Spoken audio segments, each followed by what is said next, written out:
रेवाड़ी में काम करने की तलाश में आए एक छात्र की स्केल इंस्टीट्यूट ने किस्मत संवार दी। छात्र ने कभी सोचा भी नहीं था कि उसकी किस्मत कभी ऐसे करवट बदलेगी और उसका दाखिला एनआईटी हमीरपुर में हो जाएगा। लेकिन स्केल इंस्टीट्यूट ने बच्चे की पढ़ाई की रुचि को समझा और उसको फ्री कोचिंग देने के साथ साथ रहने खाने की व्यवस्था भी कराई गई, जिसका खर्च भी संस्थान ने वहन किया। रेवाड़ी के स्केल इंस्टीट्यूट में कोचिंग लेकर सुनहरे भविष्य की ओर बढ़ने वाला ये छात्र पवन कुमार है। पवन कुमार की सफलता पर हम उसको बधाई दें, लेकिन उससे पहले पवन की संघर्ष की कहानी भी जानना जरूरी है और ये जानना भी जरूरी है कि कैसे कोई पवन की जिंदगी में फरिश्ता बनकर आया और उसकी किस्मत बदल गई। 21 वर्षीय छात्र पवन कुमार यूपी के जिला महोबा के छोटे से गांव नहनोदा का रहने वाला है, जिसके परिवार की माली हालत ठीक नहीं है और यही वजह थी कि छात्र पवन यूपी बोर्ड से 12वीं पास करके काम की तलाश में रेवाड़ी आया था।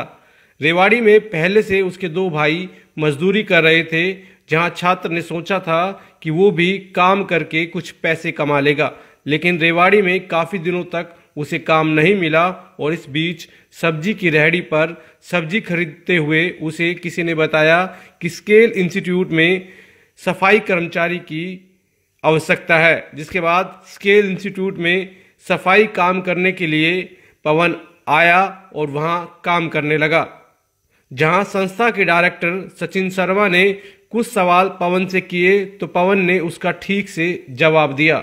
जिसके बाद संस्था ने सफाई कर्मी बनकर आए छात्र को कोचिंग देना शुरू किया, लेकिन दोनों काम एक साथ छात्र नहीं कर पा रहा था, तो संस्था ने छात्र को पूरे टाइम पढ़ाई करने को कहा और साथ ही उसकी खाने और रहने की व्यवस्था भी कराई गई, जिसका नतीजा ये हुआ कि 5 सितंबर को जेईई मेंस की छात्र ने परीक्षा दी और देश भर के 9 लाख बच्चों के साथ परीक्षा देकर पवन ने 4,916 रैंक हासिल की और फिर काउंसलिंग हुई, जिसके बाद मैकेनिकल इंजीनियरिंग विषय में पवन का दाखिला national institute of technology Hamirpur में हुआ है।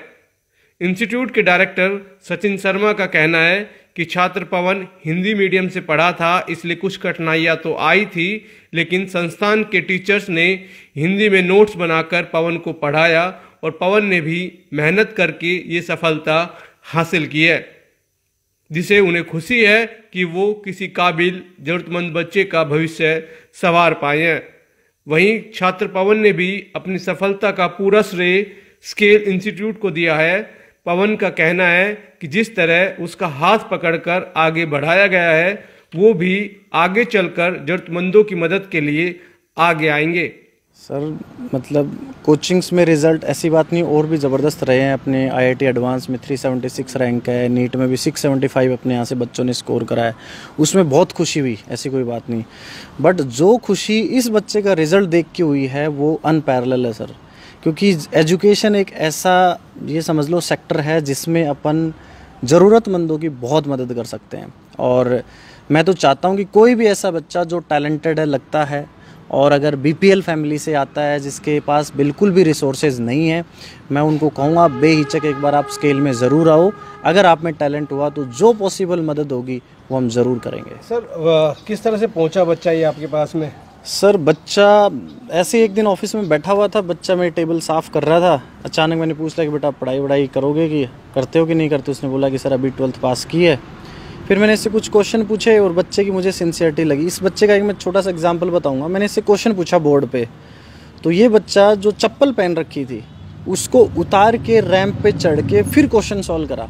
तो कहीं ना कहीं इसकी छोटी सी हरकत मेरे को टच कर गई और मुझे लगा कि इस बच्चे में सिंसियरिटी है और अगर अपन इसको मौका देंगे तो डेफिनेटली ये बच्चा अपने को बहुत अच्छे रिजल्ट के साथ बच्चा निकल जाएगा और किसी बच्चे का करियर बनता है। इससे अच्छी खुशी किसी भी टीचर के लिए नहीं हो सकती है। किस तरह से काम किया बच्चे ने? सर सबसे बड़ी जो दिक्कत थी वो ये थी कि अपने यहाँ पे जितने भी कोर्सेज हैं वो सारे इंग्लिश मीडियम के हैं और ये बच्चा था हिंदी मीडियम का बच्चा, 12th में इसने हिंदी मीडियम से करी। तो सबसे बड़ी प्रॉब्लम तो ये थी कि भाई इसको हमें थोड़ा सा एक्स्ट्रा टाइम भी देना पड़ता था क्योंकि इंग्लिश की टर्म्स इसको उतने अच्छे से क्लियर नहीं होती, तो इसको बिठा के इसके लिए अलग से स्पेशली हमने हिंदी मीडियम में स्टडी मटेरियल प्रिपेयर कराया ताकि इस बच्चे को कहीं पे भी ये महसूस ना हो कि भाई इंग्लिश मीडियम की वजह से बच्चा रह गया। टीचर्स ने, हमारे जो स्टाफ के टीचर्स हैं, नीरज सर हैं, सुमित सर हैं, फिज़िक्स में खुद लेता हूँ, तो इन्होंने भी इस बच्चे के ऊपर बहुत ज़बरदस्त मेहनत करी है और कहीं ना कहीं जो मीडियम की प्रॉब्लम थी उसको भी इन्होंने दूर करा। मतलब ऐसा था कि सर लोग रात को 10-10, 11-11 बजे बैठ के बच्चों के डाउट सॉल्व करते हैं और उसी का परिणाम है कि ये बच्चा मात्र 1 साल की कोचिंग में 12th के बाद और ये बच्चा निकल गया और आज NIT हमीरपुर में इसको मैकेनिकल ब्रांच अलॉट हुई है। तो सर मैं 12th करके मैं यहाँ कमाने के लिए आया था, तो यहाँ पर मैं काम ढूंढता रहा, तो सर 7-8 दिन नहीं काम मिला। तो एक दिन मैं सब्ज़ी खरीद रहा था तो सोम सर मुझे मिले, तो उन्हें एक काम करने वाले बंदे की ज़रूरत थी, तो कोचिंग सेंटर ले आए। तो सर मुझे मिले थे, तो सर ने कह रहे थे कि पढ़ता है, तो मैंने कहा हाँ ठीक पढ़ता हूँ। तो सर बोले कि मतलब उन्होंने कुछ क्वेश्चन पूछे तो बताया, सर बोले कि पढ़ाई करेगा। मैंने कहा करूँगा, तो सर पैसे नहीं कर रहे थे कि पैसे हम कर दे रहे। तो सर ने ऐसा किया और फिर बोले कि काम करता रहा और पढ़ता भी रहा। तो मैंने काम किया 2 महीने के आसपास, तो सर ने उसके रुपए भी दिए थे। तो मुझसे ज़्यादा पढ़ाई नहीं हो पाती थी और काम करना फिर पढ़ना, तो सर ने सोचा कि इसे हॉस्टल में रख दिया जाए, तो सर ने हॉस्टल में रख दिया और सर हॉस्टल का कोचिंग का कोई खर्च नहीं लिया। तो अभी जब रिजल्ट आया घर वालों को पता चला होगा कि भाई बच्चे का सिलेक्शन हुआ है, तो क्या बोले घर वाले? घर वाले यही बोले कि अभी मतलब मैंने कहा कि सिलेक्शन तो हो गया, अभी 4 साल और पढ़ना पड़ेगा। तो घर वाले बोले कि 4 साल और पढ़ेगा, मतलब उन्होंने ये सोचा कि खर्चा कौन भरेगा। तो मैंने कहा, फिर सर से बात हुई तो सर ने कहा ठीक है। सर ने फीस भी भरी अभी 15,000। तो अब रहने वाले कहाँ के हो, फिर रेवाड़ी कैसे आए? मैं रहने का यूपी का हूँ, महोबा डिस्ट्रिक्ट से।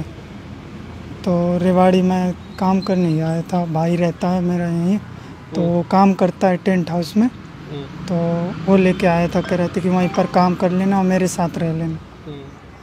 मैं यही कहूँगा सर, जैसे अगर मेरे जैसे बंदे को मतलब ये सर जिसे IIT के बारे में पता ही नहीं था पहले, तो मुझ जैसे बंदे को जब यहाँ तक पहुँचा सकते हैं तो सर अन्य बच्चों को तो।